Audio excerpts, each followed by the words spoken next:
All Conibear traps are mass produced, and these parts are stamped out with a machine.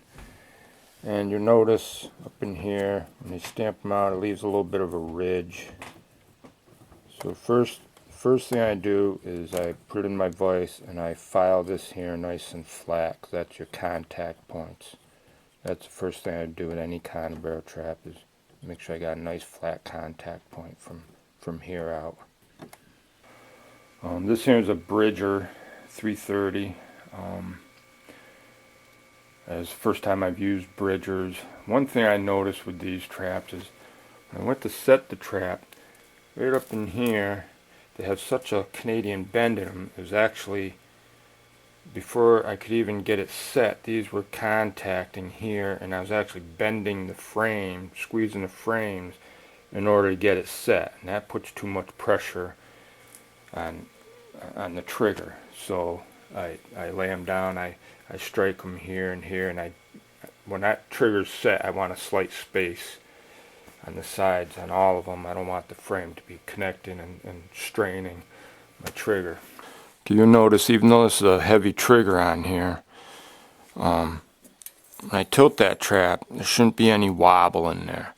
You know, I should be able to flip it without that trigger going bloop, bloop, bloop. Now if there is wobble in your trigger, the way you correct that, take this off my head.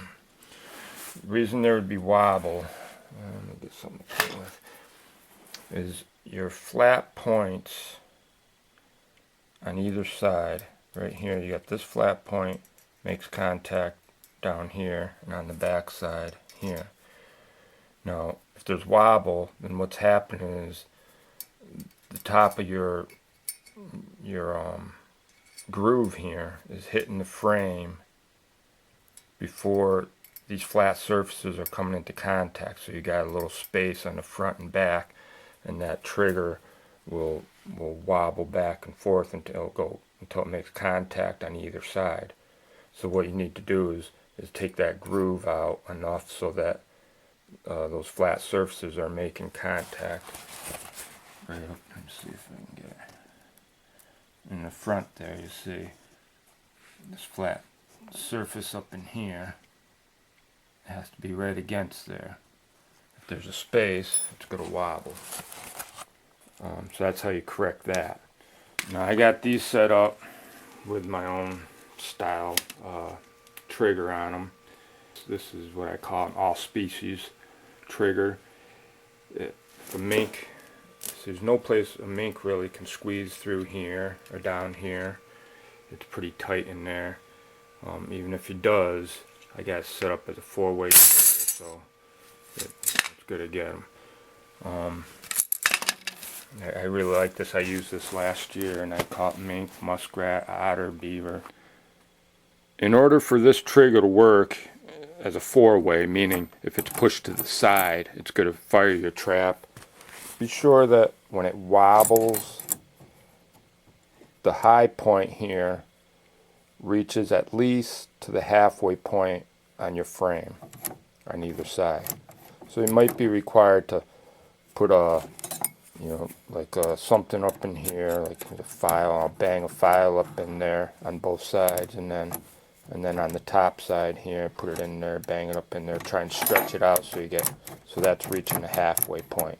It might not fire yet because you gotta do one more step, which is the next step I'll show you. So once you get it so you got no wobble, then the next step is to adjust where it fires. Now, the part of this trigger that holds this trap set is the front part of this here groove. The front of this groove here is what holds this back. The back side of this groove don't do nothing. It's the front side that makes contact here and holds that from going forward. And so if your trigger's going way out before it fires, then what you do is you make a 45-degree angle right here. In fact, you're going to need to do that. If you don't have that, it's not going to fire properly. This trap should fire when this trigger gets just beyond the opposite jaw. If my trigger's going way out there before it fires, then a beaver or otter is going to get too far into that trap. They're going to get hit caught or caught on the body rather than right behind the neck. So you see this one's already adjusted, so it's going to fire right about there. Perfect. So let me show you that angle. Put this in there. And when you do this, you want to do a little bit at a time and check it.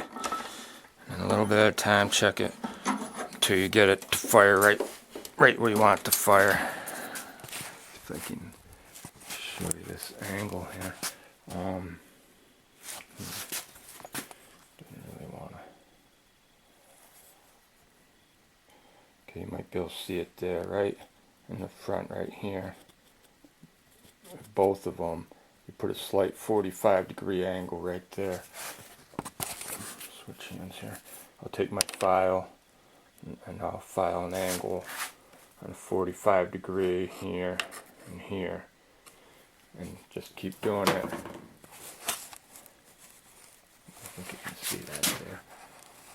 So there's a slight angle here, right there, and you keep filing that out. And what will happen is that trigger will lift it up. Once it hits that outward angle there, it'll slip off. Now if you go too much, it won't hold your trap set, so you do a little at a time. If you end up doing too much, then you're going to have to flatten it out again, file out your groove, and then start again on getting the proper angle. And that's how you get a trap all tuned up so that you're catching your critters right behind the neck where you wanna. I hope that helps.